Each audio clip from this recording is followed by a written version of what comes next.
Welcome to episode 544 of the Brainy Business, understanding the psychology of why people buy. In today's episode, I'm excited to introduce you to Karina Montes and Mario Drago from BE UEFA in Peru. Ready? Let's get started. You are listening to the Brainy Business Podcast, where we dig into the psychology of why people buy and help you incorporate behavioral economics into your business, making it more brain-friendly. Now here's your host, Melina Palmer. Hello, everyone. My name is Melina Palmer, and I want to welcome you to the Brainy Business Podcast. Let me ask you a question. What if saving the environment didn't require more laws or stricter enforcement, but simply better emails? I know it sounds too easy, right? But as you're about to hear, sometimes the smallest behavioral tweaks can lead to massive impact. Today's episode, which originally aired in March of 2022, is a beautiful example of behavioral economics in action. My guests, Karina Montes and Mario Drago, are part of a pioneering team in Peru's Environmental Enforcement Agency, UEFA, where they've been nudging mining companies toward better environmental compliance without rewriting a single regulation. Their work through BE UEFA increased reporting compliance by over 600% in just a few years using simple behavioral science tools like framing, reminders, social norms, and empathy. So what does this mean for you now today? As climate conversations and so many other conversations get louder and resources feel more constrained, this story reminds us that impact doesn't have to be expensive. Sometimes it's just about knowing how to ask. As you listen, I invite you to consider, what would it look like to bring this level of thoughtful simplicity to your own work? Whether you're in sustainability, leadership, compliance, or communication, this episode will absolutely spark ideas. Really quickly, before we get into the conversation, I want to be sure you know there are links in the show notes for my top related past episodes and books, ways to get in touch, and more. It's all within the app you're listening to and at thebrainybusiness.com/544. Now let's jump right in. Karina, Mario, welcome to the Brainy Business Podcast. Thanks for the invitation, Melina. Thank you. I'm appreciated. I'm very glad to be here with you. Thank you. Yeah, thank you for having us.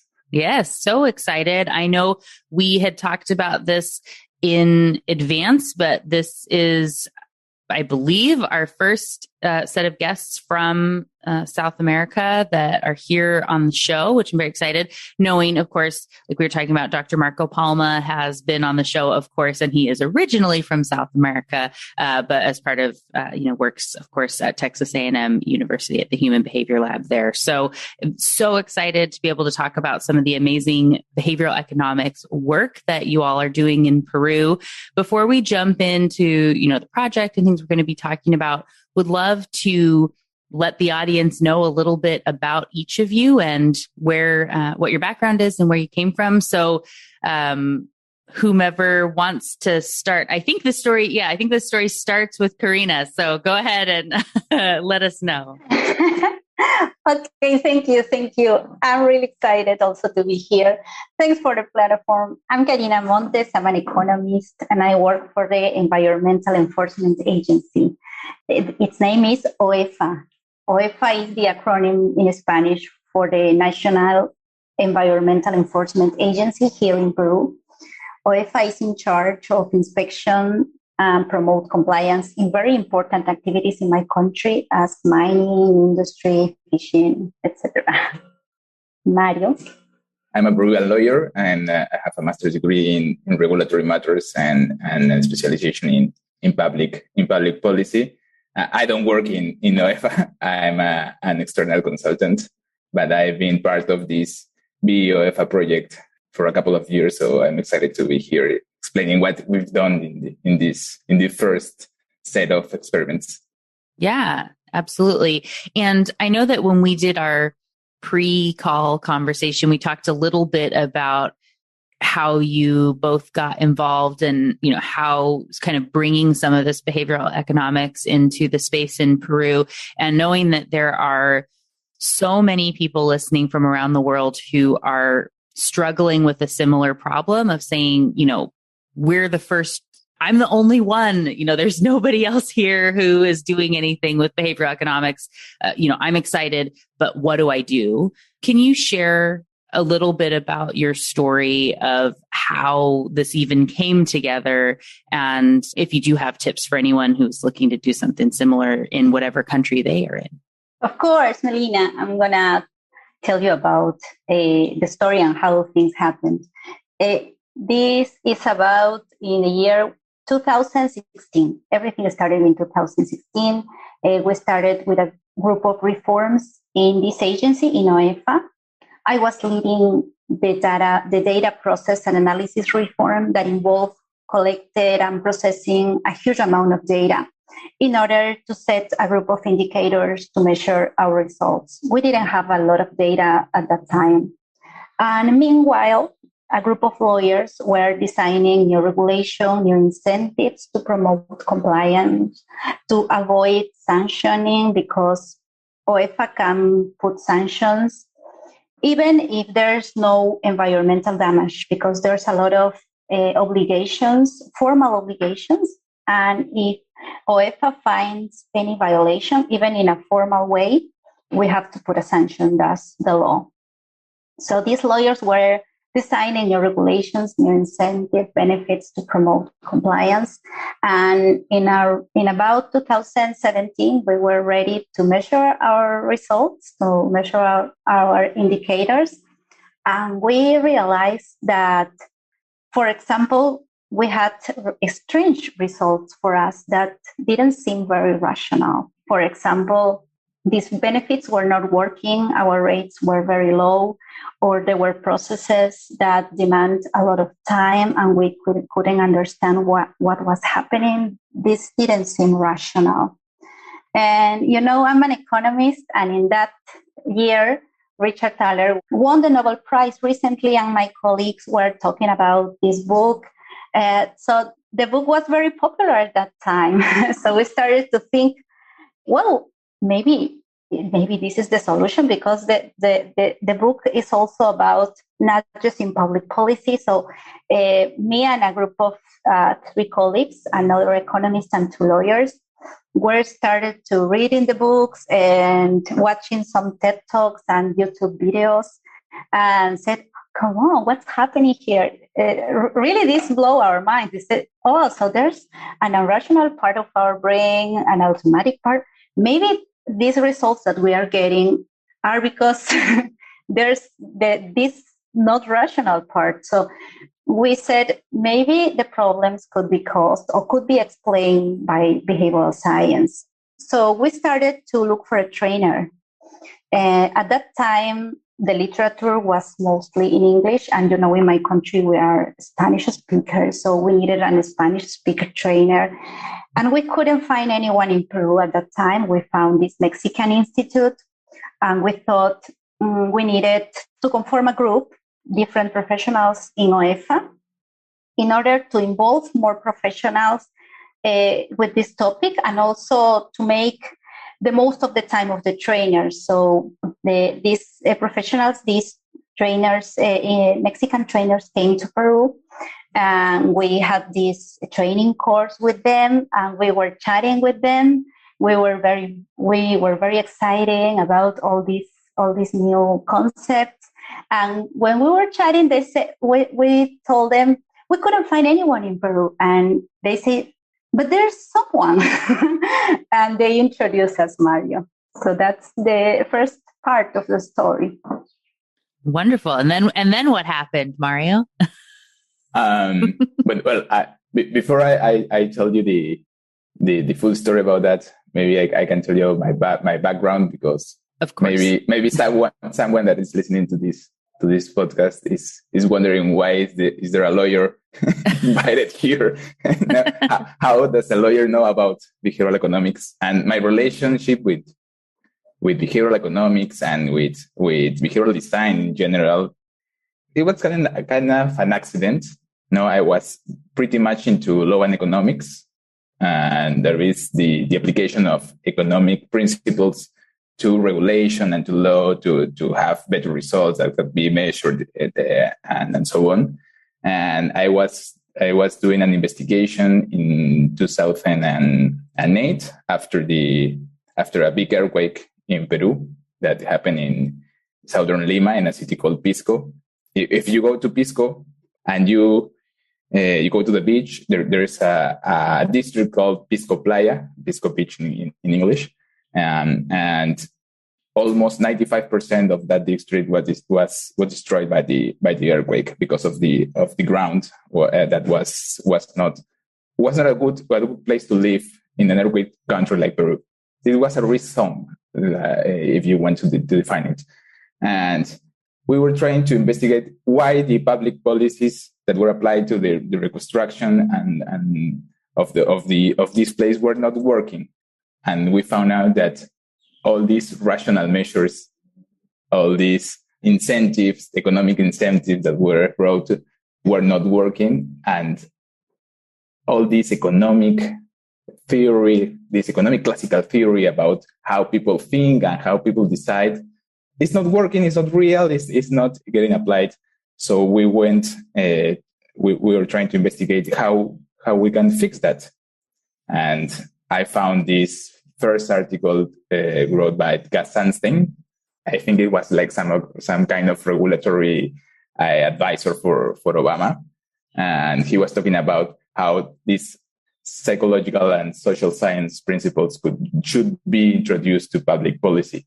So after that, I've been applying behavioral economics, not only to public policy, but also to law, to litigation, to tax, and to every aspect of life in which law and public policy is involved. So maybe it's something that it's pretty easy to understand for someone that is into marketing or someone that is into business, but it's not usually understood in a world of lawyers and a world of public policers. So after 10 years doing that, I'm very glad that people is beginning to understand that the public policies, the regulations are also products, and there is a customer that is the citizen. So you can apply these principles and have better regulations that are that could be understood and could be applied by these customers that are the citizens, the enterprises, the private sector, and also the public sector that have to design it.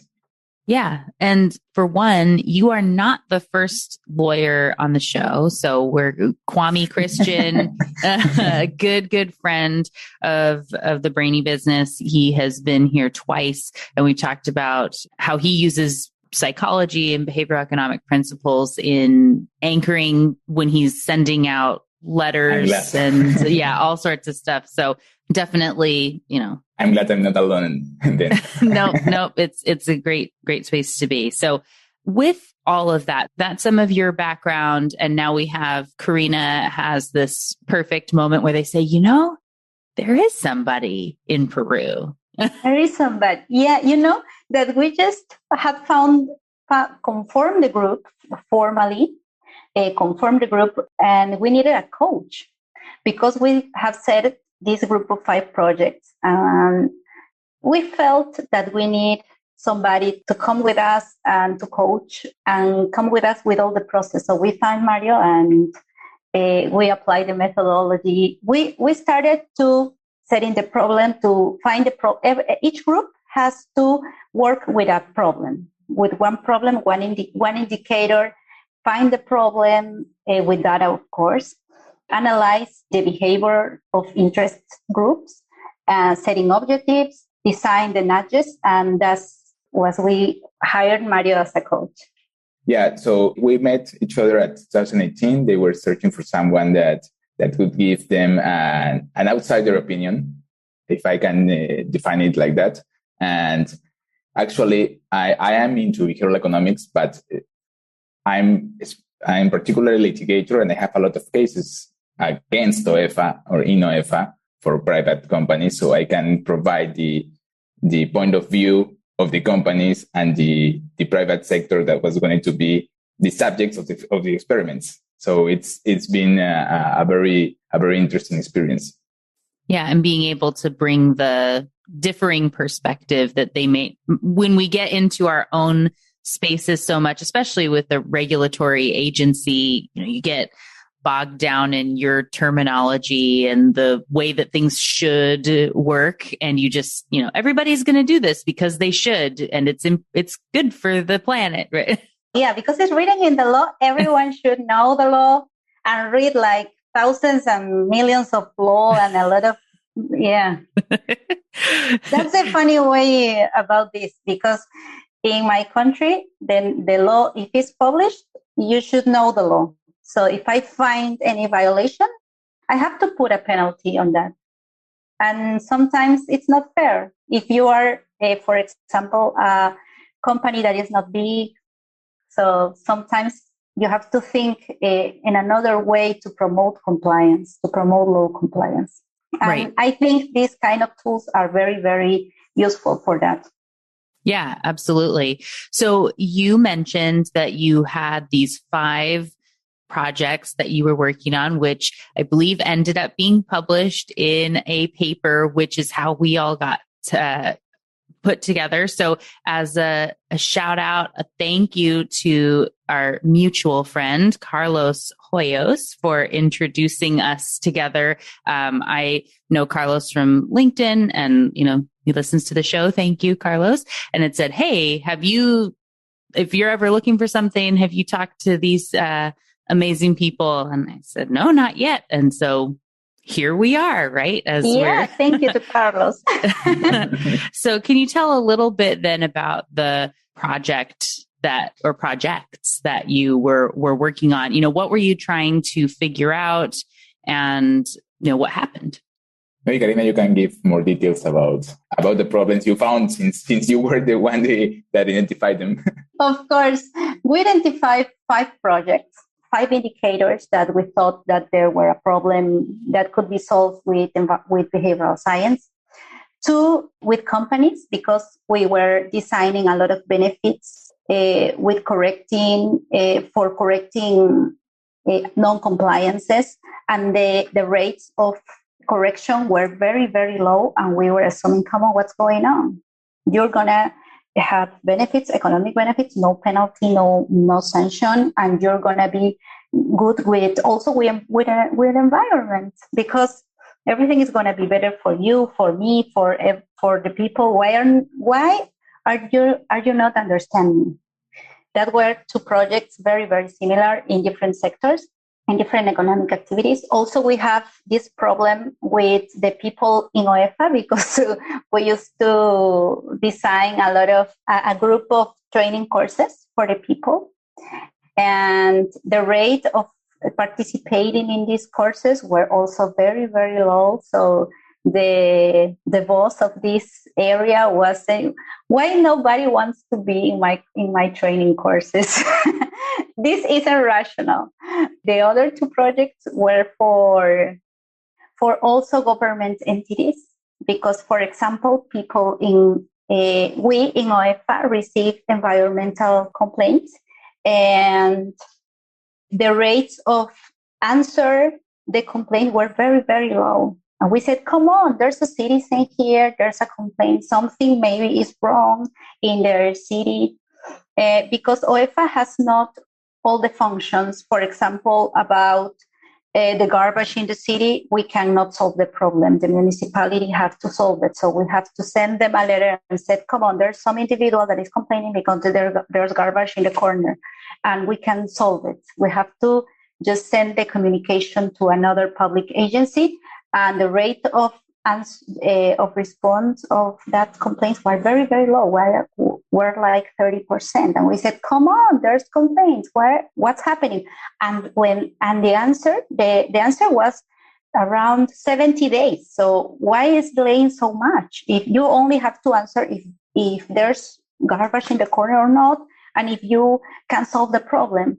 So that's our project.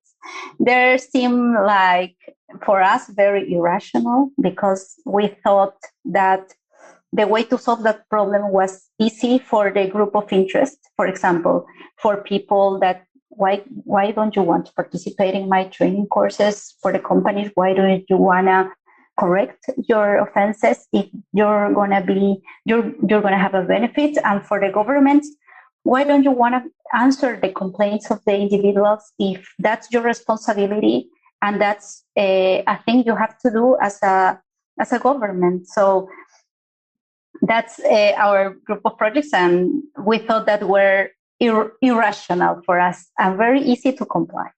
Yeah.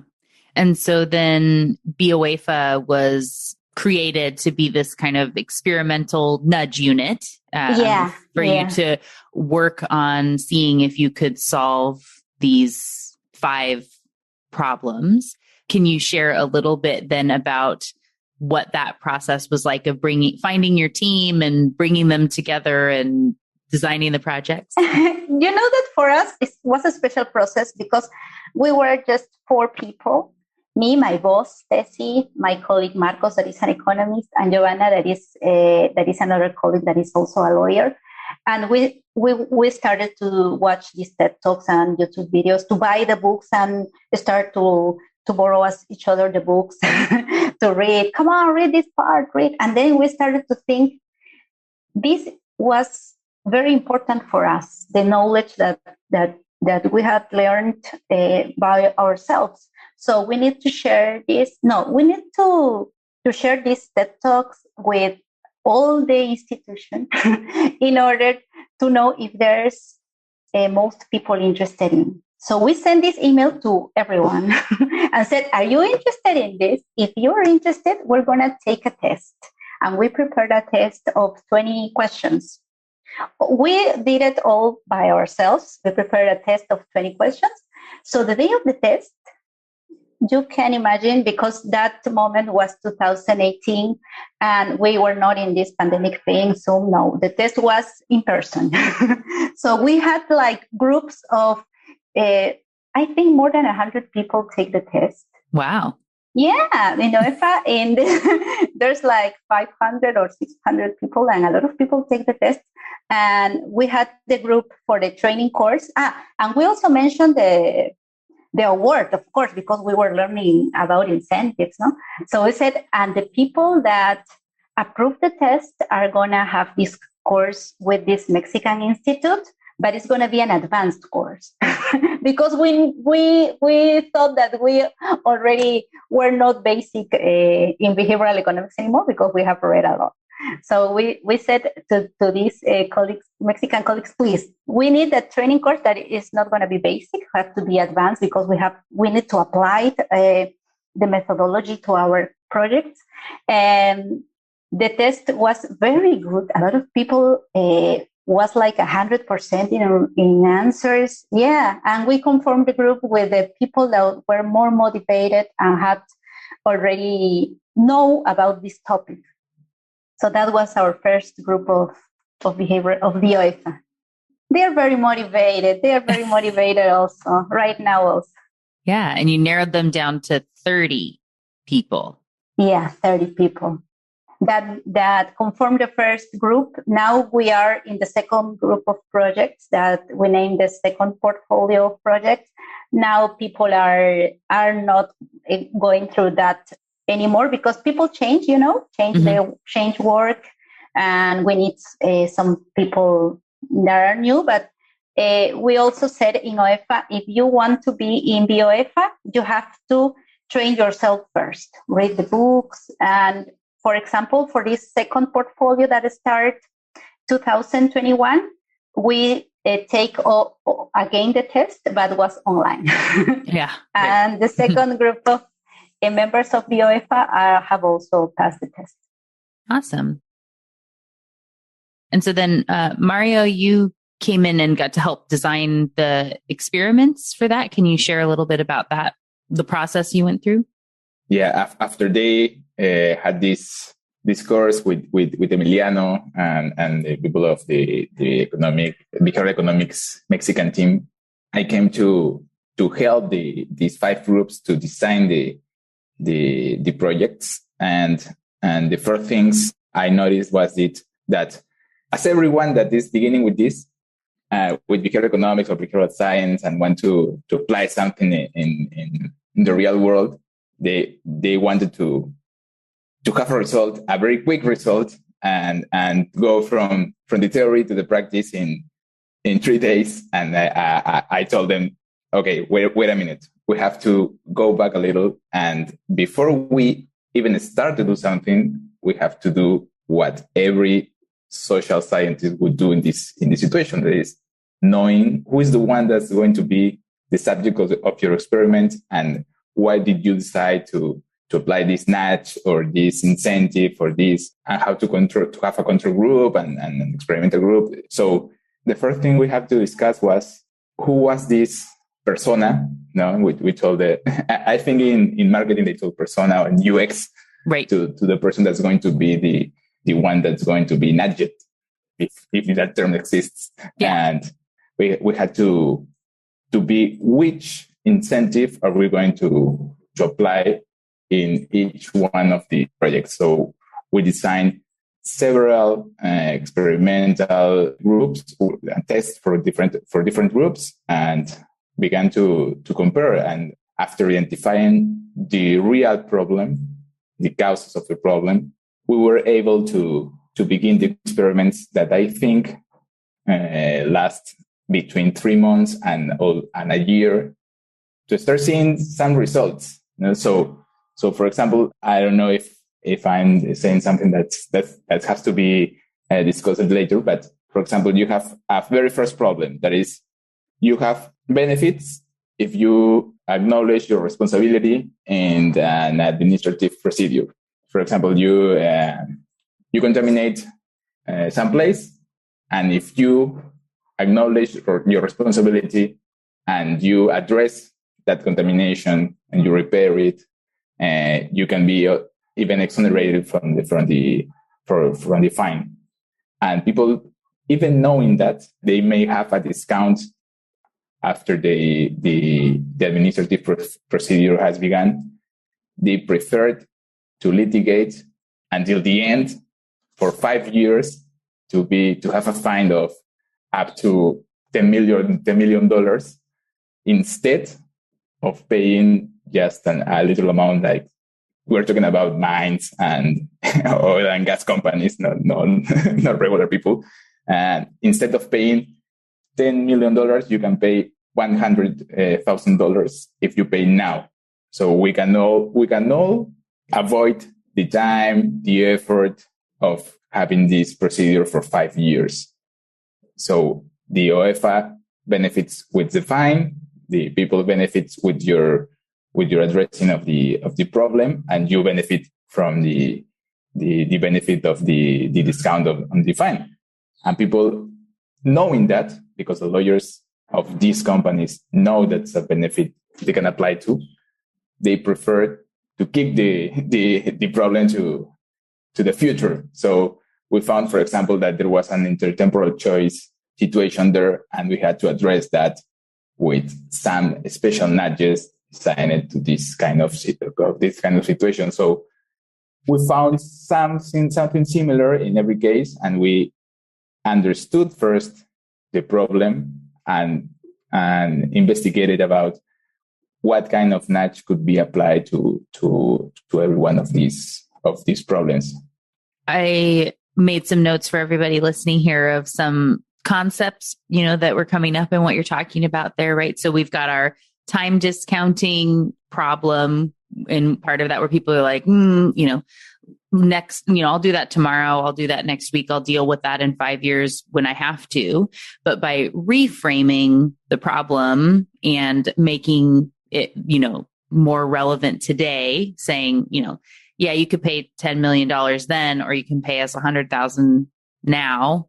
You go, like, that's obviously better. I want to do this thing. It now becomes a little bit more urgent. We have the loss aversion coming into play where, like, I don't want to lose 10 million tomorrow when I can do this 100,000 today. So your incentive is shifted to do something now when you naturally would maybe rely more on the status quo, or whatever that is. Well, it seems pretty obvious. And from a rational point of view, it's pretty obvious. But that's why we didn't understand why people don't prefer to pay the fine with the discount now and expect us to pay the full amount 5 years from now. So after knowing why or how these people think, it's that we could be able to apply the nudges and have spectacular outcomes. Yeah, such an important point. The best nudges are incredibly simple. And when you look at them in hindsight, you say, well, obviously, of course, that works, right? But when so you're, listening to this show or you're reading the books that have been talked about, here, nudge or predictably irrational. I'm going to talk about sludge here in a minute. But you read it and go, of course, easy. I could do that. And then you get your team, right? And you sit down and you say, okay, we're going to implement this stuff. Huh. Like, now what? Yeah.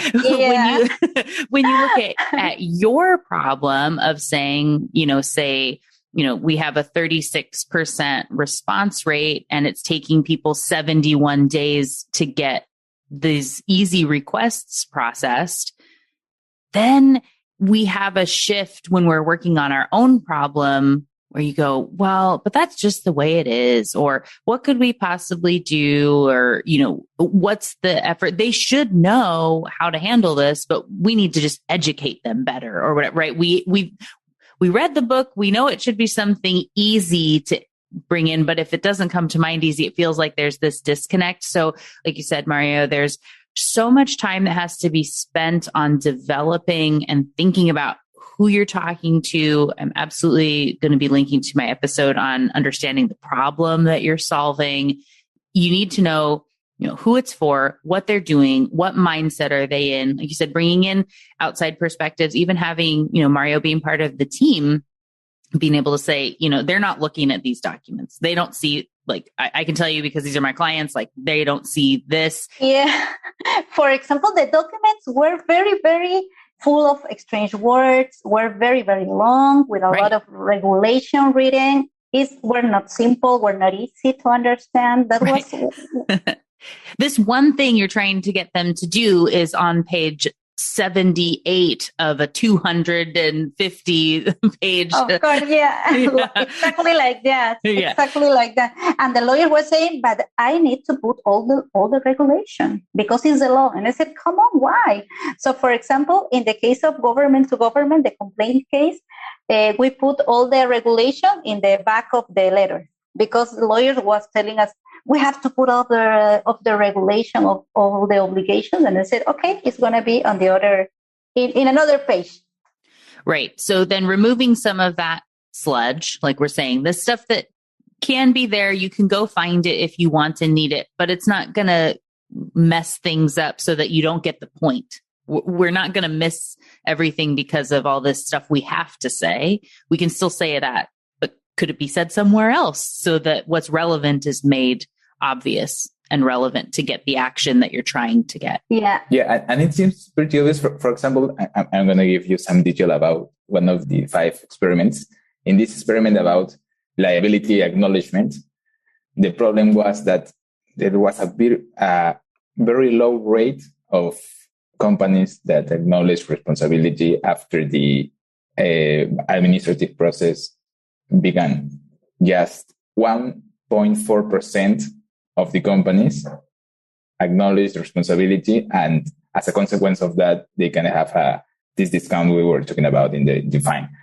Just 1.4%, and everybody knows, at least every lawyer that is into regulatory matters know that the law, because it's not a discount that is given like a discount of some merchandising or product of a private company. It's stated in the law. So you can find it and everybody knows what the law says. The law says, if you recognize your responsibility, if you acknowledge your liability, you can have this discount. Everybody knows. And even knowing that, and even me sitting in the same table with the lawyers of the company saying, you can have the discount. They preferred to litigate the case for 5 years. So after knowing that, what could we do to make them understand that this could be a benefit for their companies? So we changed it, just a document. It's pretty simple, as you said, Melina, a document, and frame the equation in a profit, like a profit framing, and an effective communication was, I'm going to tell you in this document, how can you be able to get the discount in a case that you will lose, not in 5 years, but in 2 years, because the statistics says that UEFA wins 95% of the cases that they are initiated. After knowing this information, that it's known, but you now have it in this little piece of paper, the rate came from 1.4%, as I said, to almost 35% of companies that in mining, for example. And it's still growing. It's still growing. that recognize this liability and were benefit with the discounts, and 35% in mining, and the result that was not so impressive is 12% in the fishing industry. That is a lot. 12%, it's a lot. In an academic research, you can find 3 or 4%, and everybody is clapping and saying it's a beautiful result, a beautiful outcome. But when you have 12, 15, 25, 35% of difference between the control group and the experimental group, just by designing a little document of 1 page that's just saying the same that the law says, and everybody knows it, it's like, why didn't everybody was just doing this if the information is out there? And that's when you understand that it's not about providing information, that it's some of the axioms of regulation and law. It's provide information and people will understand because we are rationals. It's about how you sell this information to people and how they internalize this information. You don't only have to provide it, you have to be sure that they are not only reading it, understanding it, but also internalizing it and getting part of their mental process in the right moment and with the right incentive that not only could be economic incentive, they could be also reputational incentive or another kind of incentives. Yeah.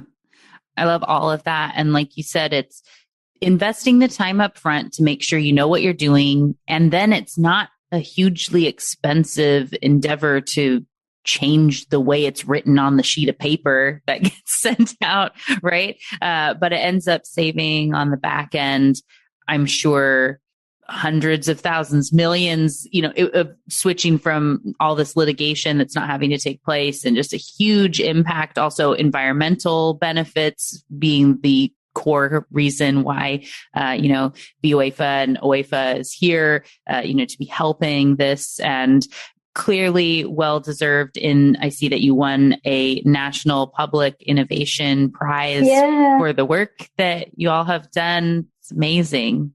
Yeah, it's amazing. Thank you. We're very proud. There's a National Public Innovation Award here in Peru, and we won it in 2020 for our work.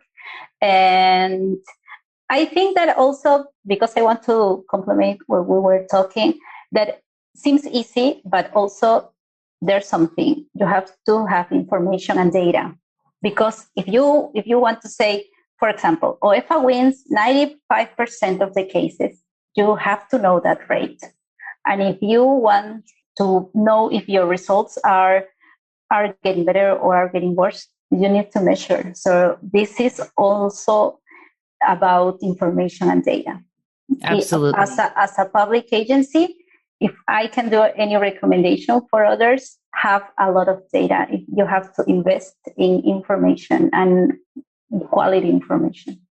Oh, thank you. Yes, absolutely. And I'm all about the importance of testing. I have an episode on designing experiments that I'll put into the show notes here too. But if these are impressive results, if you were to just say, oh, and it got better is different than saying we went from 1.4% to 35% compliance, right? Like that is a very different thing to be able to say. And when you say, oh, and we're pretty sure, we could tell, less people are going through this process, what? Like that doesn't mean anything. It doesn't inspire change, right? Yeah, and you can find experiments in which we have 60 and 70% of difference between the control group and the experimental group just by changing something. And the best of this was that it was a little investment and a very, very, very big outcome from this. It was just about changing the way of communication. Yeah. Also the way of we communicate with them. Yeah. Right. Something that I think it's important to know is that you don't have to trust your gut. If you want to to have outcomes that you can measure and because after doing this, someone reads this and says, it's pretty obvious. You if you do this, you will have better outcomes. But it's not that easy. First, you have to understand why you're going to do that. Because as you said a moment ago, if the public policy goes for a bad path and becomes a sludge, there's no way back. Right. It's not like a particular a private company promotion that, well, the only that's going to be hurt is yourself. You're hurting citizens, people, and you're using public money to do this. So it's pretty important that you are pretty sure that what you're going to do. Right.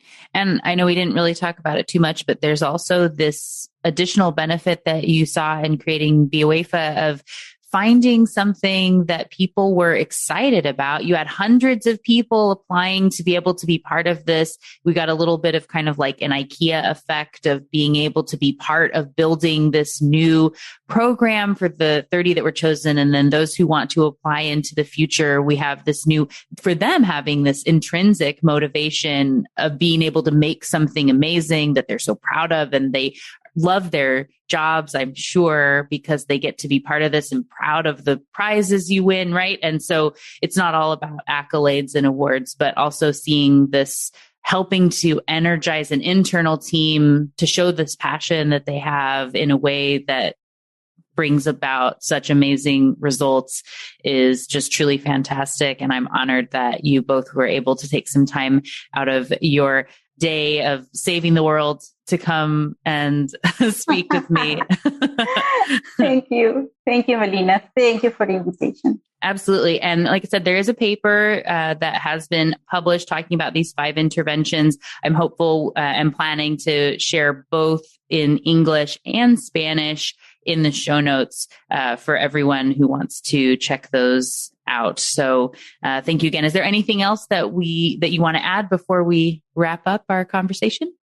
Maybe I know your podcast is about business, particularly about business, but if you are a behavioral economist or are interested in behavioral sciences, there's a lot of space to work in the public sector. So if you want to have a career in behavioral economics, you can also have the public agencies as a client. So you can say it could be some kind of business if you want to. I'm all about the business is many things, whether it's a nonprofit, it's to coaches, to consultants, to public policy. It's all business and or life at the end of the day, right? It all fits here. So. No, thank you very much. Thank you. Thank you. Thank you very much, Melina. Thank you for the invitation. Of course. Thank you again to Karina Montes and Mario Drago for joining me on the show today. What got your brain buzzing in today's conversation? For me, I keep coming back to this idea that compliance isn't just about rules. It's about friction. So often we assume that people don't care when really they just don't know where to start, or the process feels too complex and overwhelming. Maybe they put it off for later. BE UEFA's work shows how being thoughtful, down to the tone of a letter or timing of a message, can completely transform outcomes. It's a powerful reminder that behavioral science can be a force for global good. So, what systems in your business or industry could benefit from similar thoughtful nudges? Where are you overcomplicating something that could actually be quite simple? Come share it with me on social media. I would love to hear about it. You'll find me as the Brainy Biz pretty much everywhere and as Melina Palmer on LinkedIn. There are links in the show notes to make it easy, as well as links to BE UEFA's work, my top related past episodes, books, and more. It's all waiting for you in the app you're listening to and at thebrainybusiness.com/544. And thank you again to Karina and Mario for joining me on the show today. It was a delight to chat with and learn from you. Join me next time for another Brainy episode of the Brainy Business Podcast. It's going to be a lot of fun. You don't want to miss it. Until then, thanks again for listening and learning with me. And remember to be thoughtful. Thank you for listening to the Brainy Business Podcast. Melina offers virtual strategy sessions, workshops, and other services to help businesses be more brain-friendly. For more free resources, visit thebrainybusiness.com.